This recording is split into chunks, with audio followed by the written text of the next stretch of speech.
Hey guys, Megan with another YouTube video. Strap yourself in because this one is going to be a long one. I don't do this type of content often, what we're about to do, but I think this one is going to be well worth it. I can discuss a lot going on with my thought processes and stuff as we go.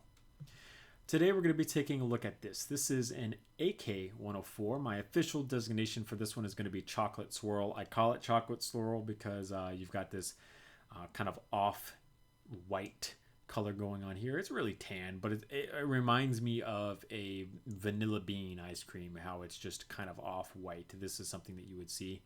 A little bit of vanilla, and then we got a little bit of brown in there, and that's the chocolate. And then, you swirl that two ice cream flavors together, and you ended up with this, the Chocolate Swirl AK-104. This is the end product. This is what we'll ultimately be discussing by the end of today, but I want to start where it all started for me. I had a base AK-104, as you can see here. It's just very simple. I literally imported an AK-104. I cut the barrel off, I cut the stock off, and I proceeded from there to build from scratch this handguard that you see here. This is designed after a Shockwave 9001 design from DeviantArt. He's one of the people that I kind of watch on DeviantArt quite often. He comes up with very cool custom weapon designs that are ambidextrous and they're very futuristic looking, but they don't break reality like Black Ops 3 weapons would, just as an example.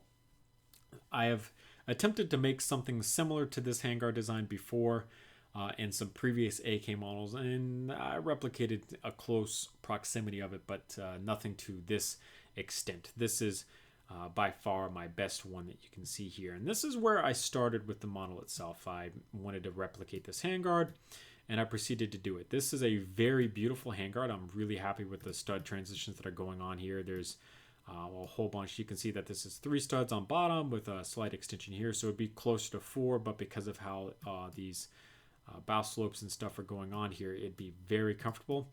We have the cut rail sections going on across the top and the sides of the weapon for any attachments. And then we do have the end of the barrel tucked inside down toward the back here as well. So you can see that this is actually a very long handguard design here. I posted this to the Discord server, and a couple of people talked about it here and there. And, I can't make this as the completed thing. So I proceeded on to version 4. That was version 3, by the way.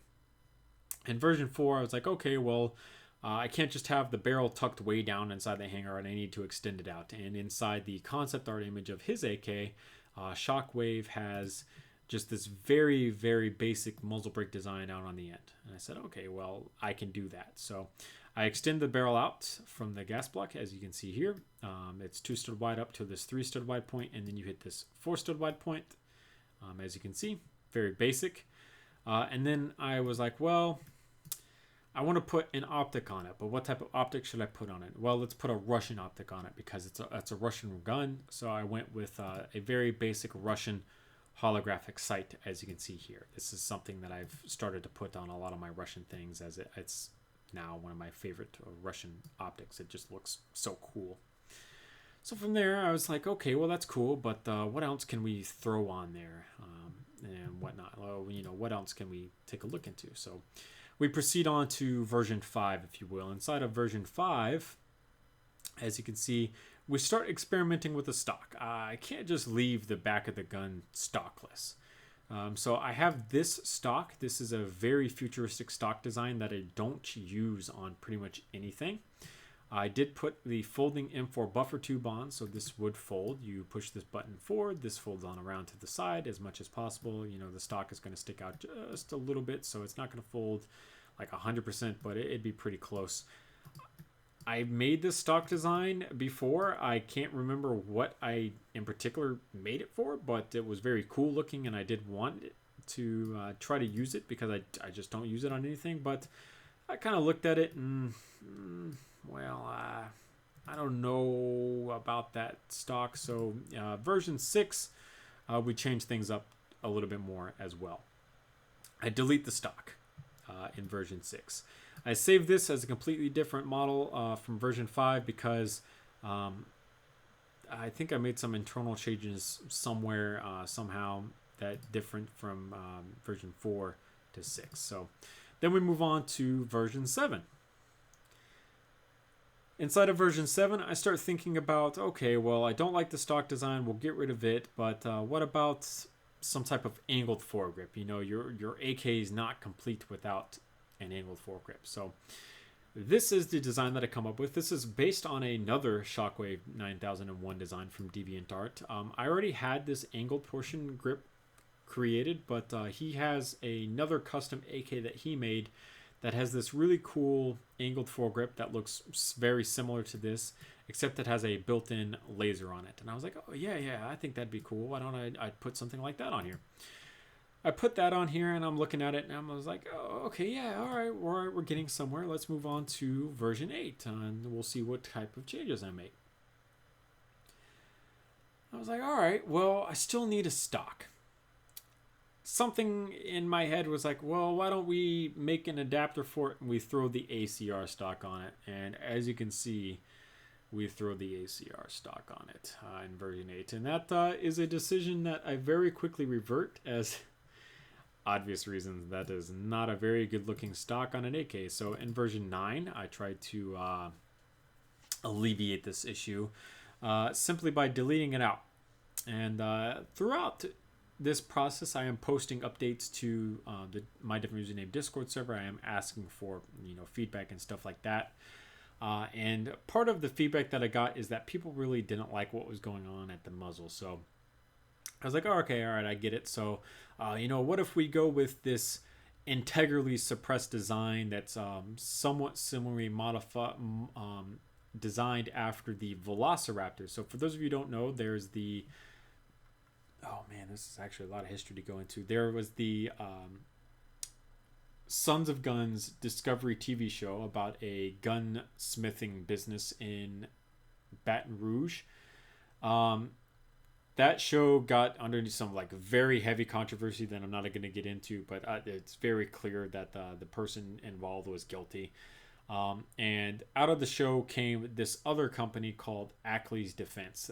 Joe from Red Jacket Firearms went to Ackley's Defense. He founded it, and their big pushing point right now is suppressor design. And they have a product that they call the Velociraptor, which is a integrally suppressed AK-47 that looks badass. I absolutely love the looks of the Velociraptor. I'm really happy with how it looks. So I kind of wanted... okay, well, what if we took that and we made it into this design? So this handguard is kind of built around the integral suppressor like the Velociraptor. And then up front, we throw this meat tenderizer kind of look on it and just kind of make it badass looking. So that's what we get in version 9. Get a couple feedback going on, things like that. And then we end up going back to the basic muzzle design. People really didn't like the kind of meat grater front end and the integral suppressed idea. So I said, okay, well, something looks off. Let me extend the front of this forward grip out. So I extended out just a little bit further, and I was like, okay, yeah, that looks fine. That looks fine. What else could we do? What else can we add? And then we proceed on to version number 11. Inside of version number 11, you can see that I decided to add this Zineco PEC box. And at this point in my mind, I'm thinking, why don't we go full-blown Russian attachments? So we have a Russian sight here. We have a Russian PEC box. We don't exactly have a Russian foregrip on it, but I really love the look of what I've got going on here. But I need something more. I want more. I want it to look cooler. So then we go to version 12, and I've decided, well, if I'm going for full Russian attachment, I can't have that foregrip on it because that's not a Russian attachment. So I delete that out. And we proceed on to version number 13. And inside of version number 13, we start working on some more stock designs, is where I left off on it. But I decided not to go with what I was thinking. Zineco makes Russian AK stocks, and they are these amalgamations of a couple different very complicated designs that I would not be able to do exactly through here. So I have decided at this point in the model to not make that. But I did, however, decide that it'd be really cool to, on top of having a PEC box made by Zineco, also have a Zineco Flashlight as well. So that is what we have here.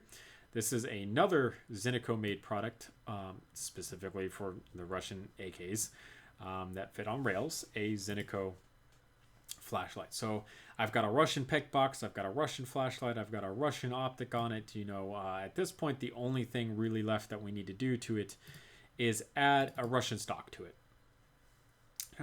I really don't want to make the Russian stock, and I got really lazy, so I've decided to, in the meantime, until I get around to eventually making that Zineco stock for the PP19 Vityaz from Rainbow Six Siege, that it will be coming out. Eventually, it is something I need to do. I've decided to put a very traditional M4 crane style stock on with a folding M4 buffer tube and leave the AK-104 Chocolate Swirl in that stage of design until I eventually make that that stock, that Zineco stock. After I make that Zineco stock, I am also thinking about making a Zineco foregrip, because they do have those, and a Zineco AK grip, as they also have those. So until then, this is the AK-104 Chocolate Swirl. This is a little bit different content video than I usually do. I wanted to show you guys a little bit of different progression back and forth and exactly how I'm kind of thinking about making these types of designs and things like that. And I just kind of wanted to share probably one of my favorite AK designs that I have made. I've made a lot of AK designs, believe me, but this is the one that kind of really brought it together for me. I also really like this color scheme. This looks very beautiful. Thank you guys so much for watching. Remember to comment and subscribe for more videos similar to this one. If you guys want to see models before they get released, don't be afraid to check out my Discord. If you need a link to join, just ask down in the comments below. I'll get back to you as soon as possible with the link to join. Thanks for watching.